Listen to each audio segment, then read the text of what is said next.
Hey, good morning, everybody. I want to jump right into the two topics I want to discuss today. So we're going to talk about them. The first one being the Huawei CFO got bail, and I thought it's pretty weird how the terms for the bail that was granted, and just kind of shed some light, because a lot of people have this fixation like, oh, Huawei's being attacked because the U.S. wants to protect their tech companies, because China's making these great devices and they're so affordable that people are just like up and like, free Miss Meng, and the US is being this and that and the third. And look, last night I caught a live scope from Max Lee. You guys know him as High on Android, and I would recommend you guys go, if you guys follow him on Twitter, find that tweet from his live stream Periscope and listen to what he has to say, because he drops some dang good knowledge for everybody to understand what's happening between the US and Huawei. So it's not a bullying thing, okay? And this, you guys can fact check yourself. Just use Google or whatever search engine you trust and look up and read people to understand. It is not a thing of, oh, they're doing good, so let's attack them and ban their devices from being sold in the US just because we feel like it. It's nothing like that, okay? So after listening to Max Lee's scope or live stream on Periscope, I decided to fact check everything and look into it. So let me go over the conditions of Ms. Meng's release on bail, okay? So they did take her passport away. She is not allowed to leave British Columbia. She has to provide a supervisor with telephone numbers. Now here's the thing. You're on bail, but why is it part of your bail release agreement that just because you're a CFO that you're going to live at a $5.6 million home? Like, what's the difference? Does she live in an $8.8 million home in China, and so 5.6 is kind of like teaching you a lesson while you're sitting and waiting, for extradition? It doesn't make sense to me why that is highlighted on the news. Who really gives a crap where she's staying at?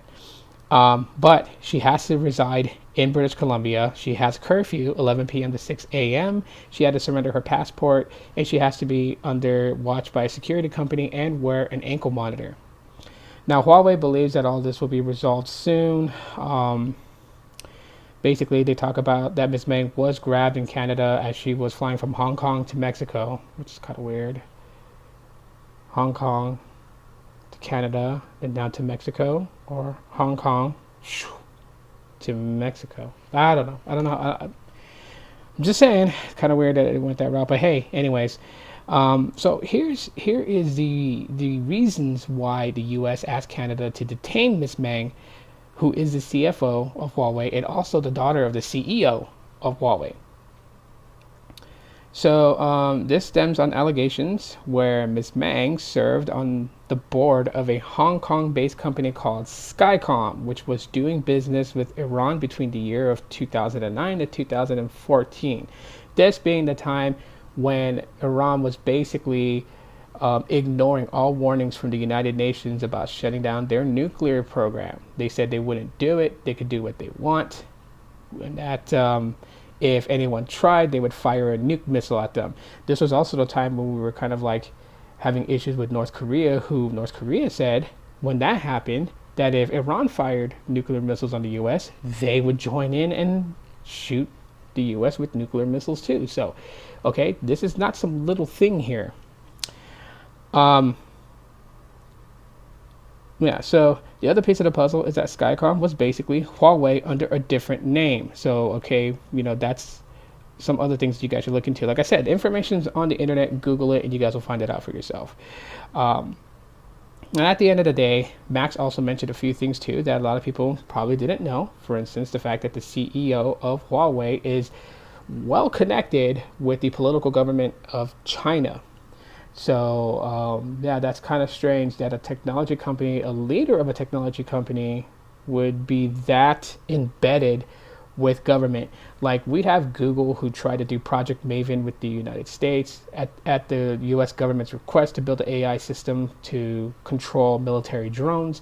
But Google is not that embedded in the US government. They have business dealings, they have connections with the US government, but you guys are getting what I'm saying, right? You guys are following what I mean by the CEO being that embedded, that connected with the the government of China.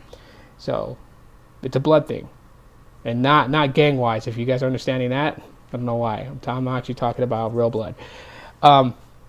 So anyways, I would say definitely check out Max's scope on Periscope. So you guys want to hear it from himself and from the things that he knows, you guys definitely should go check out that stream. I'm not sure if he's actually going to make a video for YouTube discussing Huawei, but if he does, then I would say definitely reach out, see if he's going to, and if he is going to, tune in for it, then he can explain more about it. So yeah, basically in a nutshell, everyone who's like freaking out over this, the U.S. is not just bullying Huawei because Huawei's doing good on sales of their smartphones. It has nothing to do with that. And then two, people stop thinking that Samsung and LG is U.S. companies. They're not. They're Korean companies. You guys got to really do your research before you guys just start throwing out things on the chat forums about this and that and the third. Second thing I want to talk about is Sundar Pichai being grilled by Congress over this whole thing. The same as Mark Zuckerberg had to stand before Congress and answer questions about about Facebook and these political ad campaigns that were biased. Google also being said that they're being biased about certain things on search. But some of the questions that they asked were really irrelevant to this whole bias thing. Like one senator decides to grill Sundar Pichai because he was asking him that has to do with like GPS tracking. And so he asked questions that if he goes from point A to point B, can Google track his movement of going there? Now, Sundar Pichai was not trying to get around the question like that senator who was being very idiotic was trying to make it look like. If you watch the video, Sundar Pichai said, yes, if you're using Google services that you opted into. He tried to define it as a whole, so you got a whole answer of how the whole GPS tracking worked. They kept grilling him like, it's a simple yes or no question. You should just be able to answer it yes or no, and blah, blah, blah, blah. And I'm like, dude, he answered your question, but he knows what you guys are doing. You guys are going to take his answer of yes and spill this whole thing of Google's tracking your movement without your permission. And as a CEO of a company, he has a responsibility to make sure that government and anyone else questioning Google services, Google itself, has a full understanding of how certain things work. That's why they have him on the hot seat, because they want to know how Google ticks and Google works. Well, if you're going to ask the CEO of Google how it works, then shut the heck up and listen to the man answer your question. And then after you hear his answer without interrupting him, then assess if you feel like he is maneuvering around your question. So that was a pretty idiotic thing. It was like a three-ring circus listening to all of it, because a lot of the questions really didn't pertain to if Google's being biased. I think they should have asked the questions that mattered.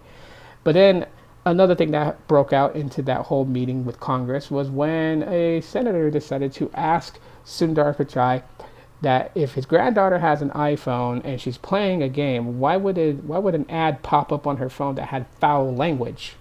Of course, Sundar didn't know how to respond to that other than letting that senator know that Google does not make iPhones, which is relevant to that question.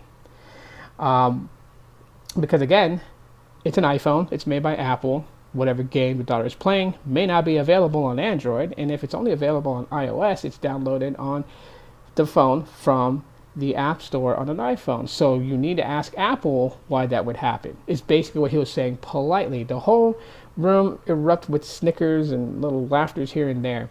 But again, this whole thing, I get it. They want to understand why Google's being biased, especially during like the whole political times, which I think is whatever.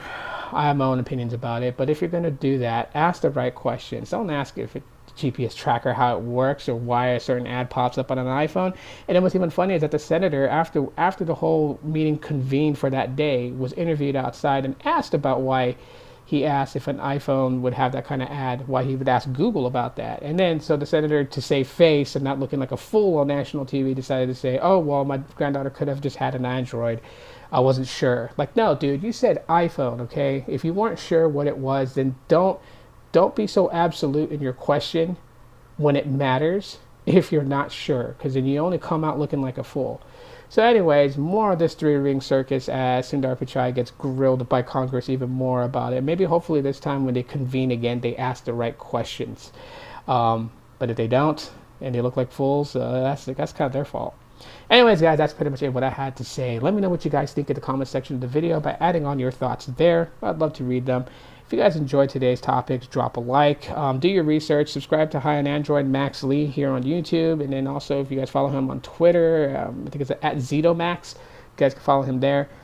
Check out his live Periscope if you guys want to know more about what he's talking about Huawei and everything like that, because he does drop some serious knowledge for you guys to actually, understand what's happening. So until next time, guys, thanks for watching my video, and as always, aloha.